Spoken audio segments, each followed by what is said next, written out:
This is Divyanshu here. Today we are going to derive mass energy equivalence relation by some classical laws. It was discovered by Albert Einstein in 1905 and he formulated it as E is equal to the mc square.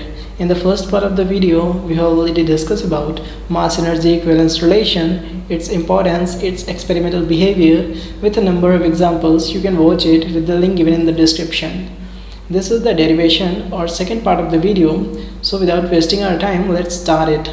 To derive the relation, let us consider a body of mass m is moving with velocity v and any external force capital F is acting upon the body in the direction of the motion. Now if you apply the Newton's second law of motion, which can be stated as force is rate of change of momentum, then we can write it as F is equal to the dp upon dt or equal to the d upon dt in bracket mv. We can define it as equation number 1. Now if we talk about relativistic mechanics, mass m is also variable. That is, we can say that mass m and velocity v are variables in the equation number 1. Then we can say that F equal to the m dv upon dt plus v dm upon dt. We can write this equation as equation number 2. Now if we talk about force, let F force displaces the body through a small distance ds, then the work done by this force is stored in the body as its kinetic energy capital K. Then we can say that dw equal of the dk or equal of the F into ds. Now we can put the value of F as m into dv upon dt multiplied by ds plus v dm upon dt multiplied by ds, which can be again written as m into ds upon dt into dv plus v ds upon dt into dm, which can be written as m into v into dv plus v square into dm, since we can say that ds upon dt is equal to the v. Now if we talk about theory of relativity, the mass m of a body which is moving with velocity v is given by m is equal to the m naught upon under root 1 minus v square over c square. We can write it as equation number 4, where m naught is the rest mass of the body and c can be defined as the velocity of light. You know it very well.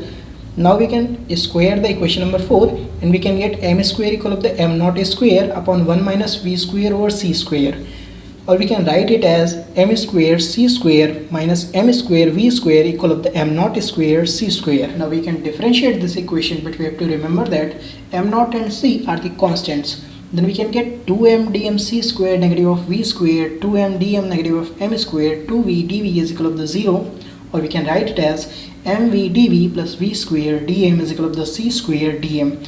We can write it as equation number 5. If we compare equation number 3 and equation number 5, then we can have dk is equal to the c square into dm. Let us consider the mass of body when changes from m naught to m, the change in kinetic energy will k. Then we can say that k is equal to the integration dk or equal to the integration m naught to m c square dm is equal to the c square in bracket m minus m naught. We can write it as equation number 6. This equation shows that kinetic energy of a body is equal to the increase in mass multiplied by the square of the velocity of the light. That was the kinetic energy of the body. If we talk about the potential energy or rest energy, that will be of course m naught c square.